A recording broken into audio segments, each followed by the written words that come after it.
নমস্কাৰ competitive exam এস্পাইৰেন্টছৰ আন এটি ভিডিঅ'লৈ সকলোকে পুনৰবাৰ স্বাগতম জনাইছোঁ। আপোনালোকে ইতিমধ্যে হায়াৰ ছেকেণ্ডেৰী ফাইনেল এক্সামৰ যিটো ৰিজাল্ট সেই ৰিজাল্টৰ কাৰণে অপেক্ষা কৰি আছে, আমি সকলোৱে কৰি আছোঁ। আৰু ইতিমধ্যে সেই ডেটটো আহি পৰি যেতিয়া হায়াৰ ছেকেণ্ডেৰী ফাইনেল এক্সামৰ ৰিজাল্ট দিব। চ' ৰণোজ পেগুৱে টুইটাৰ কৰিছে, আমি দেখিছোঁ ইয়াতে।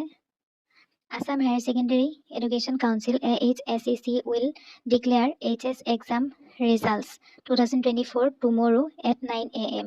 গতিকে কাইলৈ পুৱা 9 বজাত হায়াৰ ছেকেণ্ডেৰী ফাইনেল এক্সামৰ ৰিজাল্টটো দিব। The official press release will be issued at 7 AM. Best wishes to all the candidates.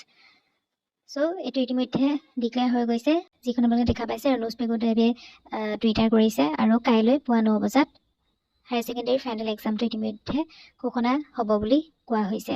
চ' আপোনালোকে ভিডিঅ'টো যিমান পাৰে শ্বেয়াৰ কৰি দিব, যাতে বাকী সকলোৱে এই সম্পৰ্কে অৱগত হয়। আৰু এনেধৰণৰ ভিডিঅ'সমূহ পাই থাকিবৰ কাৰণে আমাৰ চেনেলটো ছাবস্ক্ৰাইব কৰি দিব আৰু কাষতে থকা বেল আইকনটো প্ৰেছ কৰি অল কৰি দিব। আজিৰ বাবে ইমানেই, ধন্যবাদ।